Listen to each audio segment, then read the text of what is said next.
I'm going to use today to actually cover some introductory material. We will use most of the 50 minutes. The last part of today's lecture will describe the course, its requirements, and so forth. So let's begin. Capitalism. We're going to break the subject today into three headings: capital, capitalism, and course, three C's, if you will. I've chosen, and I usually do this, I've chosen one segment of the economy as the theme for the day, and today that segment is revealed in this slide. Calhoun Athletics XXL, can you interpret the slide? Okay, what in particular? Okay. How about Varick bottled water? They look like crop circles. Okay, they are indeed crop circles. Score one for MBAs. They are crop circles, and all of us who travel from east to west across the country have seen them, but we haven't seen them quite in this density because this photograph is taken from space. It's a NASA image, and it's an extraordinarily elegant display of something very simple. Now, why would center pivot agriculture interest us from the point of view of capitalism? The misformatted slide here says capital. This is a definition that comes down to us through the Oxford English Dictionary from the early 17th century. And let me read it in full, and then we'll boil it down to more manageable terms. Capital is the accumulated wealth of an individual, company, or community used as a fund to carry on fresh production. Wealth in any form used to help in producing more wealth. And there's a shift between those two meanings. The first is a very broad understanding of capital. The second is very close to the way you would have to think about capital in connection with an economic system called capitalism. So let's start with the broader usage. Capital is accumulated wealth used as a fund in carrying on fresh production. It's a very broad idea. It is one which arguably, in fact, I think without much argument, goes back 10,000 years to the establishment of agricultural society, and very possibly another 120,000 years to organized hunter-gatherers using weapons and tools. Does this qualify?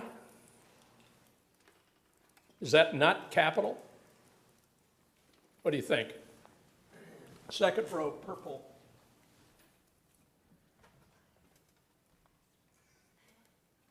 It is capital. Okay. Sorry, excuse me. Can you handle this?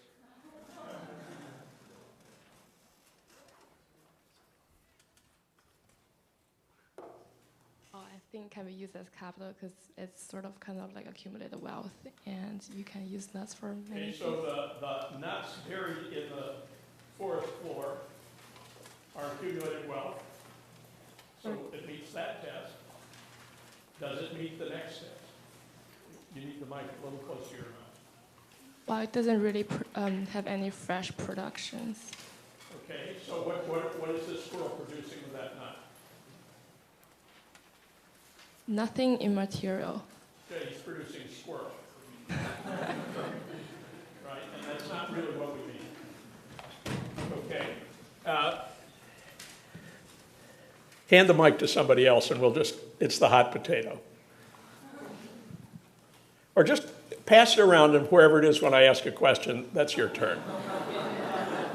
Yeah, that'll be good. The nest is producing nestlings.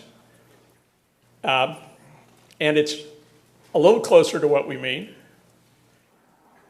Beaver dam, producing a working environment for beavers to carry out their business. It's closer. Infrastructure, if you will. The honeycomb that bees use. This one is actually the one that is closest intuitively to capital, right? The accumulated wealth is the energy and silk required to weave the nest, or weave the web. And the web is indeed an instrument for the work of capturing prey, but there's no external product beyond it. So even that is not quite what we have in mind. Now, how about seed? The seeds used in agriculture. Where's the mic right now? Still here. That's up. Come on in, guys. No, you're not passing it off now. Okay, so you reckon that seeds like this constitute capital? Hold the mic really close. Okay. I don't really think so. No. Okay, and why not? Well, I guess that a seed produces a plant, but it doesn't really. Well, I guess yeah. Maybe the seed produces a plant, and then the plant produces more seeds, and it sort of keeps generating more and more seeds. So. Is that capital? I mean, it doesn't look like it to me. Okay, and why not? Be exact. Well, I guess that capital is sort of a never-ending way of accumulating more wealth. Does that go on forever? I think so. Capitalists Yeah. fail? Yeah, capitalists fail, but good capitalists don't. Take more. Take more. It's a pretty good example. Yeah. It's a really good example. Okay, Mike, please. In this bucket, I've got 2 kilograms of seed. Would anybody say that it isn't enough to count as capital? Is 1 seed, is that enough to make it capital? It's I said, what kind of seed is okay. it? It is for growing safflower. If you elicit information from me, you gotta give me something back. Oh, okay. I think seeds in any quantity can be capital because once you plant it and there is a successful pollination and everything like that, Is the voice loud enough here? you can always use the plants to produce more seed. In fact, that's what a lot of farms do, and that's what a lot of farms get in trouble for because other companies want to control those seeds. Okay, so there's a patent violation issue if I use hybrid seed to generate more hybrid seed. There may be. There's an argument there. Okay, so quantity doesn't matter at all? Yes. I would say quantity matters if you're a subsistence farmer, because if you just have enough seed to feed yourself, that's not capital, that's just keeping you alive. You aren't producing any further wealth from it. And if I gave you just this much seed? Well, if I'm not a farmer, if I have some other means of supporting myself, that could be capital for a side business, but that wouldn't be for a subsistence farmer. I think it's really worth having a business over 26 safflower seeds. Well, no. No, I don't think so either. And what I'm driving at here is the notion of minimum efficient scale. A resource gets to be capital only when it's aggregated to a scale where it can be effectively enough deployed to compete in an actual economy. Now let's take, that's too big a note. Let's take $1.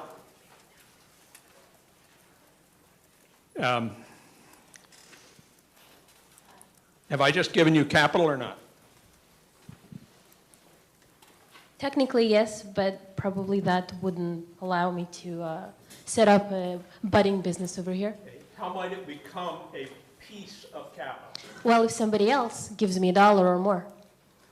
$2 is enough for you to call it capital? No, but if I have more investors and they will be giving more than $1, Okay, so you need some aggregation or agglomeration. And how do we aggregate capital in an actual economy? IPOs are a big way to do it. And in general, the joint stock corporation is a way to do it. How do banks aggregate capital?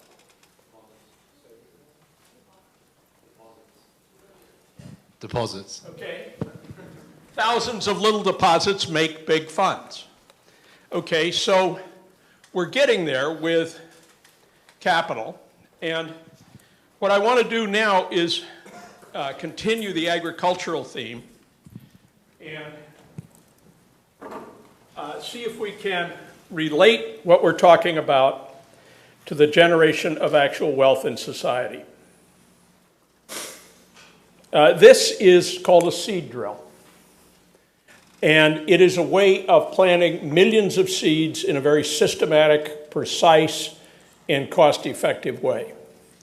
And one characteristic feature of how capital works is combining different factors in the production of the same thing in an extremely intelligent way, a way that represents the accumulated experience of society.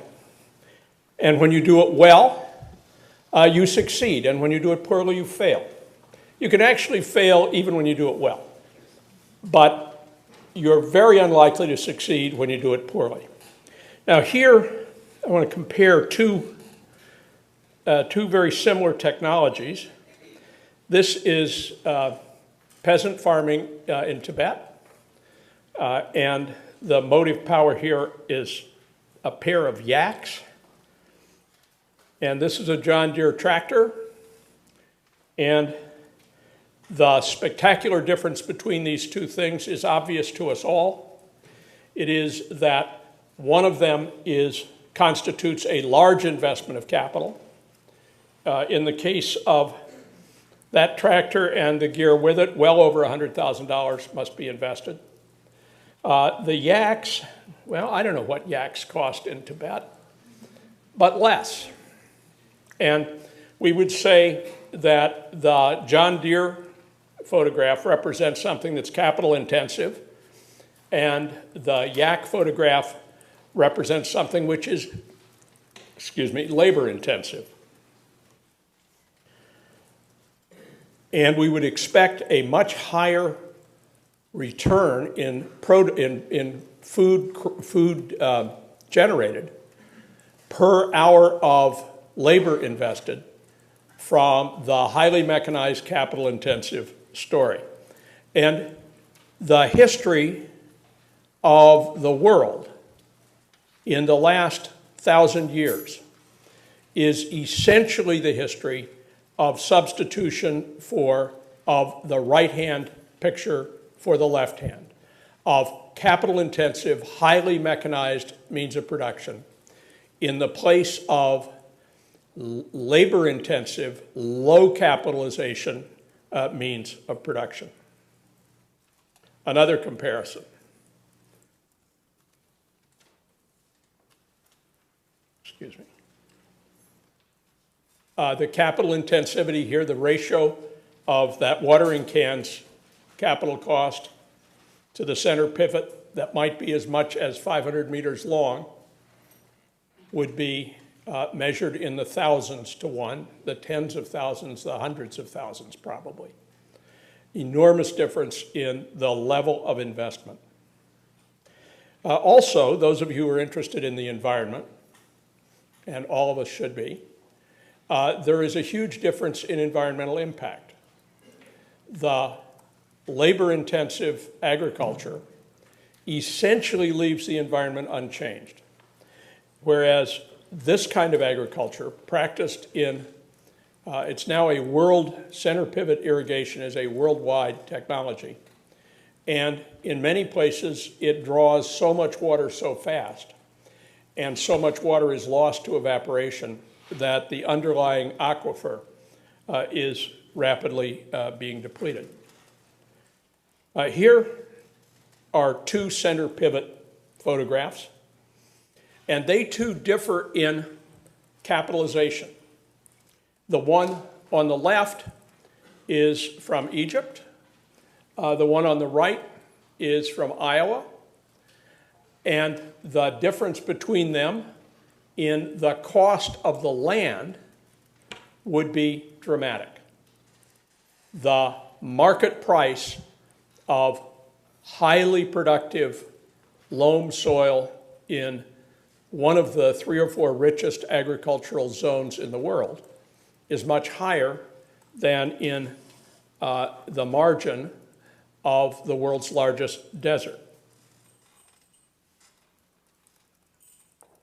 Here's another, I kind of got carried away with center pivot agriculture. Here's another slide of the same kind from the same source. And this is in southern France. Who's been to southern France? Pretty great, isn't it? And I have many reservations about French politics. But southern France is one of the nicest places I've ever been. And this summer, we'll meet a guy here in a month named Paolo Zanoni, who is a robber baron Goldman Sachs partner. And he just built a villa overlooking Cannes in southern France. And I had to be taken away by security. What's striking about this photograph in comparison with the others, what's the dramatic difference between this one and the Egyptian one and the Iowa one?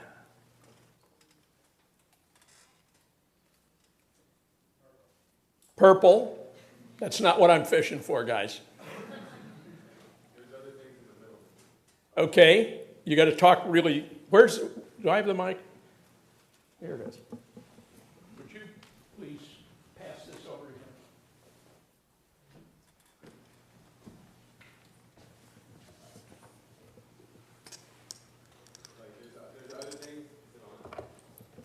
here? Push the on button and it'll be on. All right, there's other things in the middle of the green and purple circles. Okay, and what are the other things?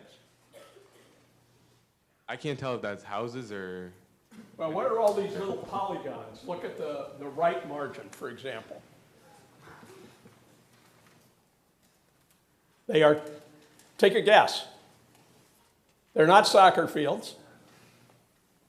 Who wants to take a guess at this? Yes? Pasture? Okay, they might be pasture. What they are more generally, you have the, we'll get better at this microphone thing as we go. What they are is very small farms. They're farms where the metes and bounds trace back perhaps 800, 1,000, 1,200 years. And they were farms which worked economically when the world was less developed in capital-intensive agriculture, but they have been rendered marginal by the transformation of world agriculture. Now, the question for you ready for a policy question? Okay, your name is now Sarkozy. And the question is, should we increase, let's suppose that 20% of these farms are failing a year, and we're already subsidizing them pretty heavily. Should we subsidize them more so that the rate at which they close down is diminished? Mr. Sarkozy, monsieur. I would say if you really want to effectively decrease the rate at which they're failing, you'd want to encourage consolidation. It looks like the problem here is a real fragmentation. Okay, the problem is fragmentation. That's a really good start. Now, the person immediately to your right is your political consultant. And she's going to tell you whether what you just said is going to wash in Lyon or not? How's that? The Sarkozy consolidation program, how's that going to play? Repeat the question, please. Okay. Sarkozy just said, these little fragments of land are an extremely inefficient way to do agriculture. And she was right on that point. And she goes on to say that we should try to capture the scale economies of big fields by consolidating agriculture. Now, you are a public official subject to election.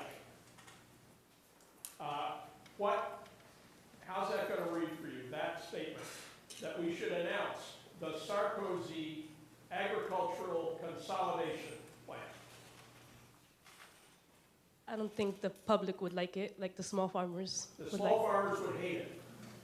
And do the small farmers play a special role in the life and imagination of France? Yes. Yes. Okay, so probably it won't happen. And France, this is a characteristic fact about all the capitalist democracies, is that pressure groups play an enormously important role in actual policy. And the one book which is available for purchase at Labyrinth, but which isn't actually required, is Christopher Buckley's Thank You for Smoking. How many of you have read this book? Pardon? Oh, the movie. How many of you have seen the movie? Okay. Books.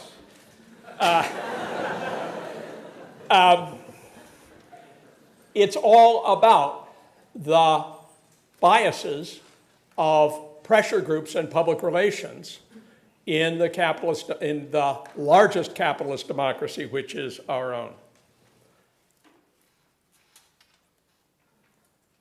I just couldn't resist throwing this one in. This is the Libyan desert. And center pivot agriculture plus maybe something else that uncle's observers from the sky found interesting. Okay, so a general theme here. Strategy A, strategy B. Strategy A is labor-intensive production. Strategy B is capital-intensive production. The single biggest story, I'm repeating myself here because it's such a big point, in recent world history is the substitution of strategy B for strategy A, and that happening on an extremely uneven basis. It's happening in a big way and fast some places, and in a little way and slow other places. And that generates an enormous vertical dimension to the world. So there are income ratios between households measured in the millions, millions to one. And that provides some of the interest in the functioning of capitalism, which brings us to the subject. Now, comparing labor-intensive, the red arrow, with capital-intensive, the blue arrow, we have here a very simple production function where labor expended is on the horizontal axis and units produced is on the vertical. Oh, for those of you who are actually taking this course, these slides, I posted them just before class. And so if you can just, you don't have to write this stuff down. And if you project differences in rates of return over long periods, here I've put 100 production cycles, and one curve is increasing at 1%, the red one. The other is increasing at 4% per cycle. And by the end of the period, there is a monstrous difference in the rate at which they are accumulating. And in actual fact, very small differences I've greatly overstated them in the production function here. The difference between 4% and 3%, or between 2.5% and 1%, are enormously consequential when projected over time. And at a given moment in time, are enormously consequential from a competitive point of view. Because if you are not the low-cost producer, the low-cost producer is in a position where if she has sufficient scale of operation, she can drive you out of business. Now, everything we've said so far could be true of almost any economic system. I put the graphs here to suggest Tang China. This was one of the great periods in Chinese cultural and economic history, ending more than 1,000 years ago.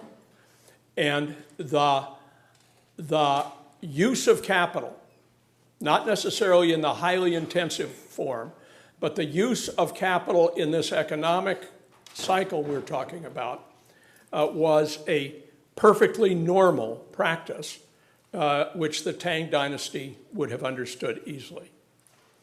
And they were, by the way, just as inventive as we have been in the last couple of hundred years. What they didn't have was the ability to go to scale. Or it could have been, as suggested in this Bruegel painting, we could be thinking of Europe in the 15th century or the 16th century, before the capitalist revolution, because there was always the reliance on capital. Lower levels of intensivity because there was less capital in total.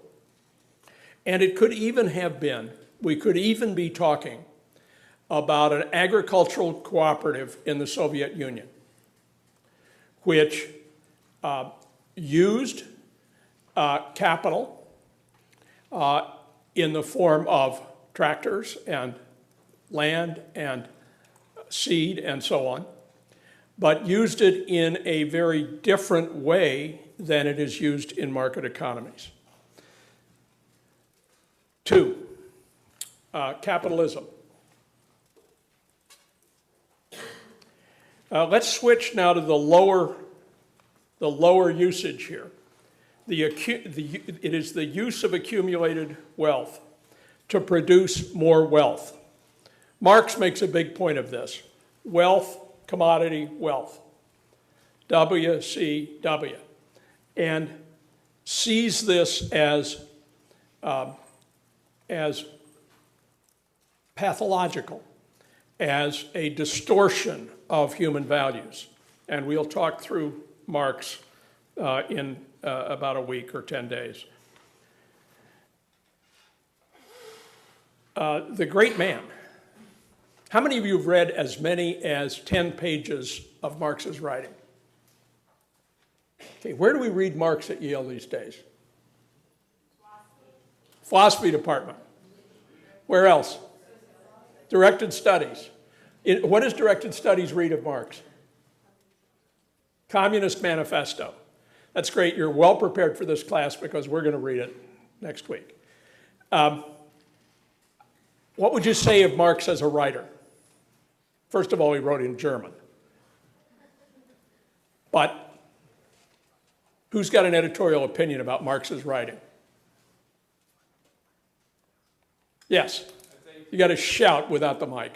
Very talented writer. Very talented writer. I agree. A very smart guy. If you were marking a Marx term paper up, what would you find fault with? A bit long-winded. Very windy. And a little overwrought. Right? I mean, he really wants to hit you in the face 5 times with each thought. But what we'll discover is interesting is that Marx in the manifesto, Marx and Engels, look at capitalism in a way very similar to the way we look at it today. And they emphasize its enormous productive capacity. And they also emphasize that it is always on the edge of being out of control. Capitalism, as a word, comes into the English language in the middle of the 1800s. And it comes in because of Marx and people like Marx. It is a pejorative used to attack the existing economic system. Capitalism is seen not as a highly productive system, but as an unjust system. And is criticized in other ways, which I'll tick off in a moment. Anybody recognize this fellow? Yes. It's J.P. Morgan. And does anybody know who took this photograph? That's a little hard. Steichen. And it's a very famous photograph. What's famous about it? What's striking about this image? Does he look friendly? Warm and fuzzy? No, and he wasn't. I mean, this was a very hard-edged guy. And what seems to be in his left hand?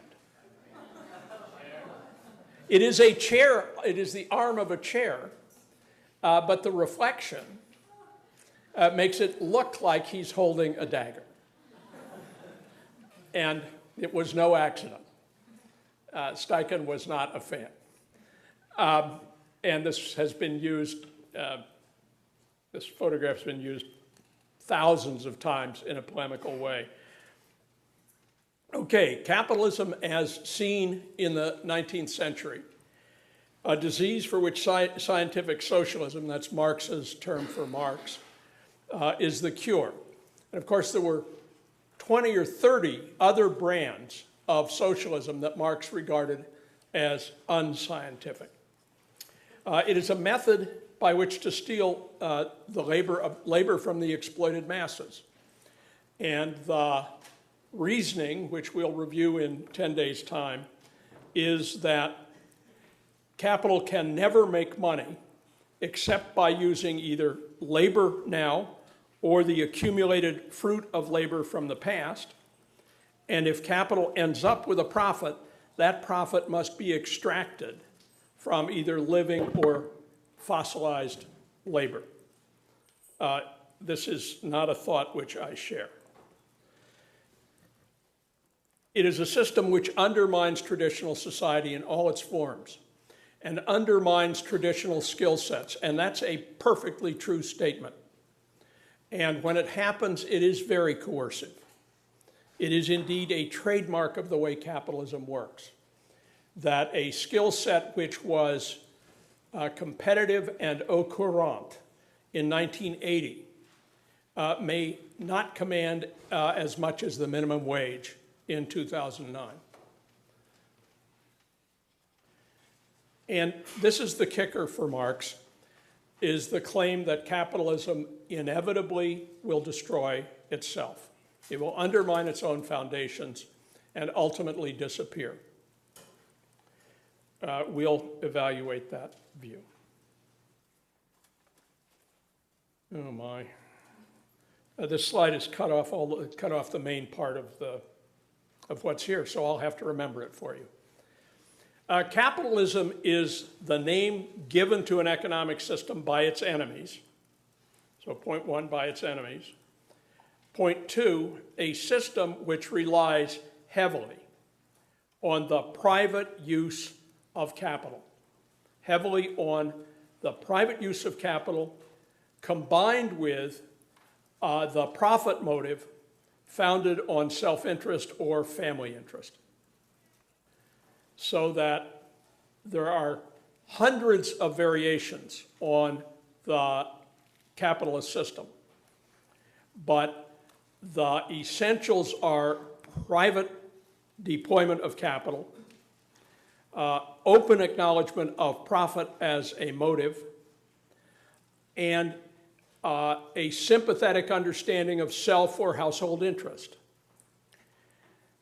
Another frequent part of the package is a tolerance for innovation. And one of the characteristic facts about historical society is a resistance to innovation. And the temptation to resist change is always there. It is absolutely always there. And as people grow older, they grow more set in their ways and expectations and less tolerant of fresh innovation. Okay, this course.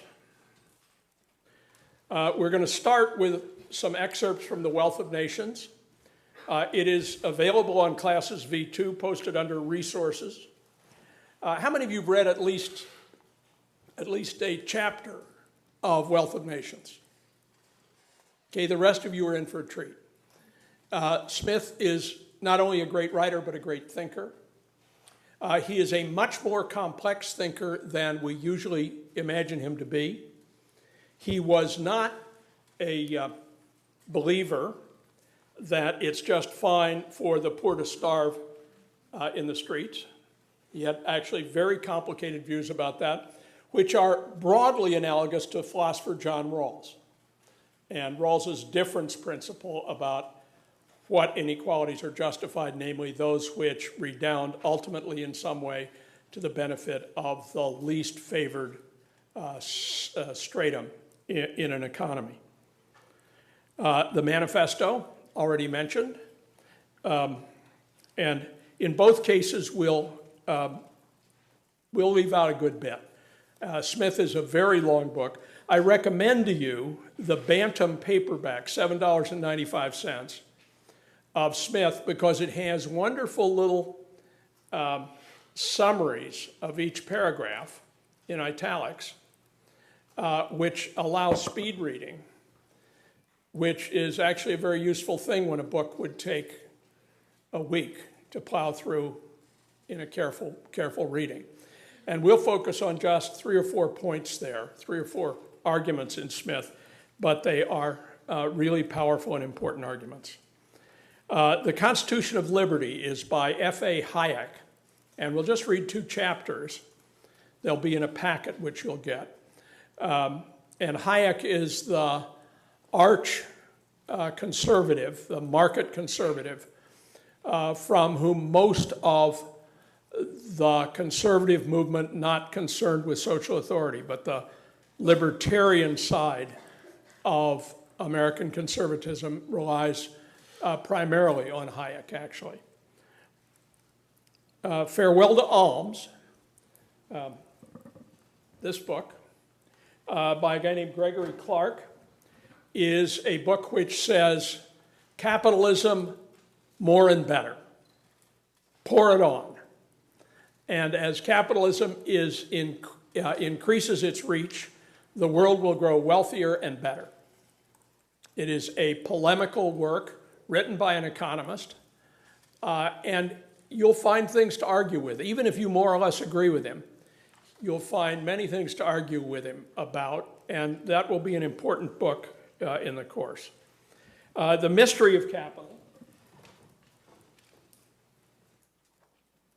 by Hernando de Soto, is an argument about why the less developed countries in the world are less developed.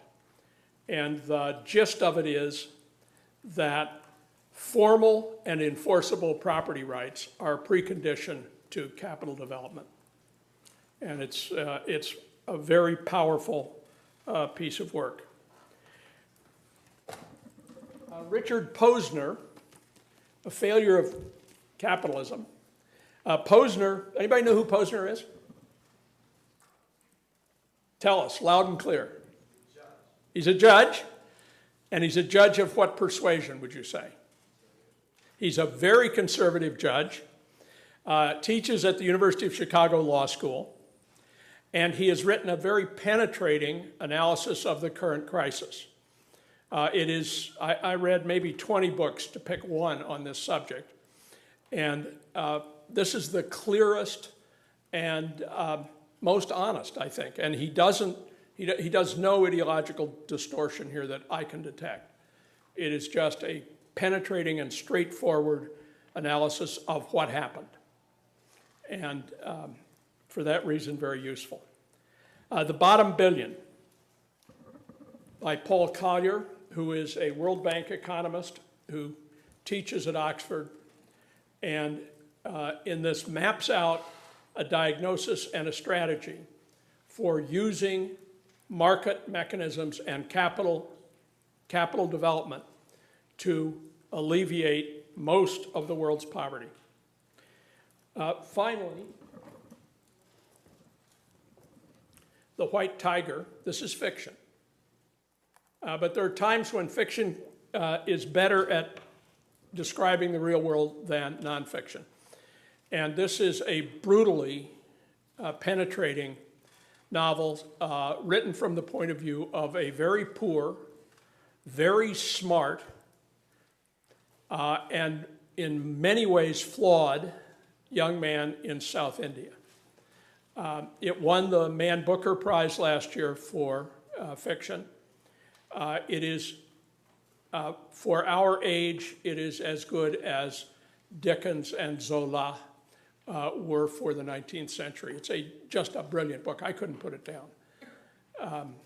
And 10 people told me I had to read it, and I kept shrugging my shoulders. Then when I started, I read it front to back in one long day. And it is, if you want to understand why there are 1 billion or 2 billion people out there for whom capitalism looks not like a powerful mechanism of production, but like an extremely coercive system, The White Tiger is a great way to do that. And Chris Buckley's thank you for smoking is optional. We will also use the case method, and the case method occupies about a third of the course. And we will use the ones in white are straightforward cases. The ones in gold, we'll have the people in the room, or some of the people. Polaroid is the story of the land camera and a brilliant technology which ultimately crashed and burned. And it's the case is a Harvard Business School case about the attempt to get that business through its crisis at the time that it went broke. Goldman Sachs IPO, terrifically, it's a good HBS case, and better yet, we'll have Paolo Zanoni with us to tell the story from the inside of the Goldman system. Wanda Rapaczynski is the story of getting a business going in Poland just after the death of communism. A Yale-trained businesswoman who created something called Agora SA, which is the largest publishing company in East Europe, and how she coped with the toxic environment, the toxic business environment left over by communism. Selco India is a microfinance story. Cardiothoracic Systems is a tech story, and I'm going to have the dean of SOM come and do it as a business case with you, which means you're going to need to wear helmets. She is an aggressive cold caller.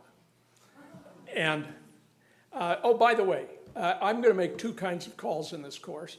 Cold calls are the kind of thing I did today, where you get no warning. And warm calls, I'll send you an email and say, heads up about. And in the second case, you really ought to have something to say. There's some of the fun in this stuff is the back and forth between you and me and you and you. The Enron case, Jim Alexander is an important guy in this course. Jim, would you just stand up and wave? Jim is a good friend of mine who had a career in investment banking and then at Enron. And he was chief financial officer of Enron Global Pipeline and Power. And he saw what was happening and got out. He is referred to as the fly in the ointment in Smartest Guys in the Room, which is the popularized story of Enron's crash. He then went on and co-founded Spinnaker Exploration, whose operating principle was think what Enron would do and do the other. And Spinnaker became a public company and was extremely successful. Medley Global Advisors. This is a case about gathering business intelligence and selling it for high prices. Excuse my voice. Medley is another Yale-trained person. He founded the company, and the case is about his attempt to sell the company, which he did. So he's selling a company which is eponymously his, and walking away. He actually sold it for $57 million, and it's a no medley story, and he's a very interesting guy. And then maybe we'll talk about Maury's. I am chair of the workout committee, which is trying to put Maury's back in business. And it turns out to be a really interesting, hard task. Business, closer, infrastructure, if you will. The honeycomb that bees use.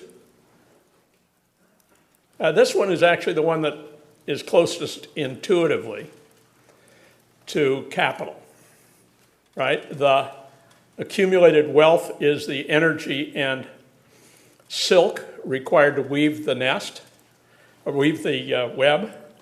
And the web is indeed an instrument for the work of capturing prey, but there's no external product beyond it. So even that is not quite what we have in mind. Now, how about seed?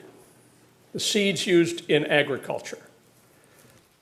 Where's the mic right now?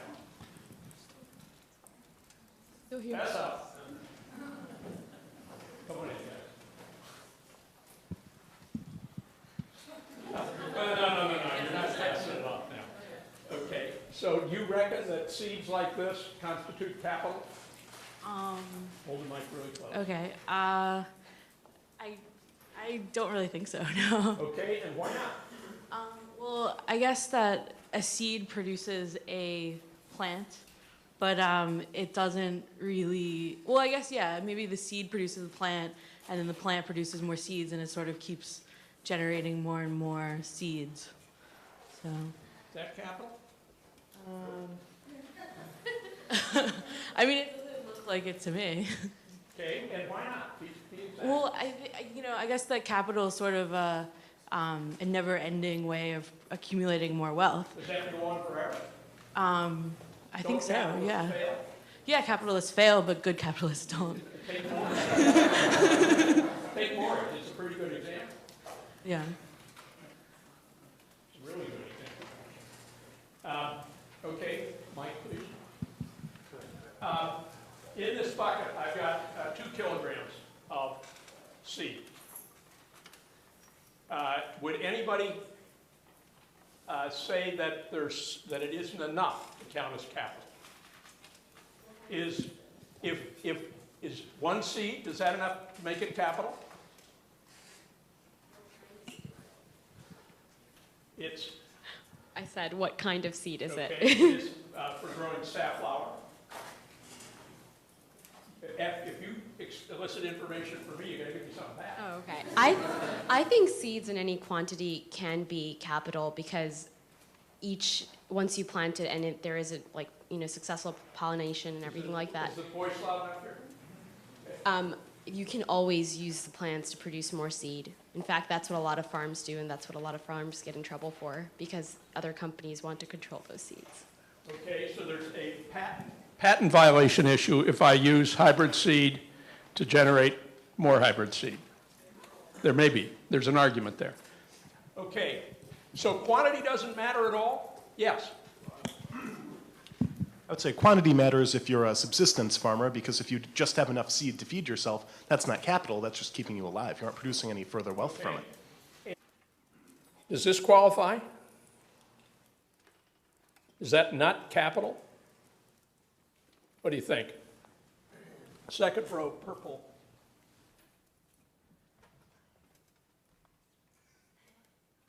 It is capital. Okay. Sorry, excuse me. Can you handle this?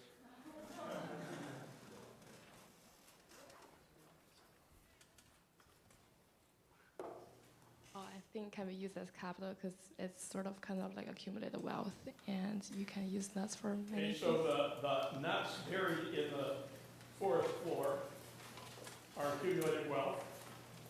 So it meets that test. Does it meet the next test? You need the mic a little closer to your mouth. Well, it doesn't really have any fresh productions.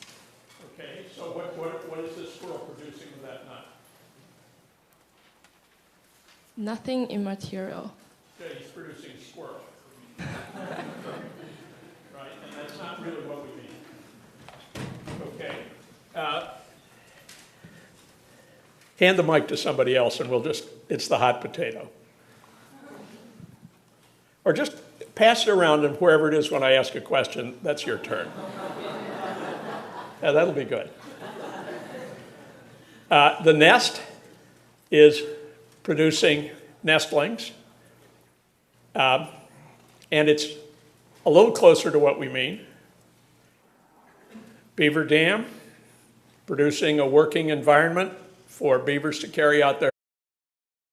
I'm going to use today to actually cover some introductory material. We will use most of the 50 minutes. The last part of today's lecture will describe the course, its requirements, and so forth. So let's begin. Capitalism. We're going to break the subject today into three headings: capital, capitalism, and course, 3 C's, if you will. I've chosen, and I usually do this, I've chosen one segment of the economy as the theme for the day, and today that segment is revealed in this slide. Calhoun Athletics XXL, can you interpret the slide? Okay, what in particular? Okay. How about Varick bottled water? They look like crop circles. Okay, they are indeed crop circles. Score 1 for MBAs. They are crop circles, and all of us who travel from east to west across the country have seen them, but we haven't seen them quite in this density because this photograph is taken from space. It's a NASA image, and it's an extraordinarily elegant display of something very simple. Now, why would center pivot agriculture interest us from the point of view of capitalism? The misformatted slide here says capital. This is a definition that comes down to us through the Oxford English Dictionary from the early 17th century. And let me read it in full, and then we'll boil it down to more manageable terms. Capital is the accumulated wealth of an individual, company, or community used as a fund to carry on fresh production. Wealth in any form used to help in producing more wealth.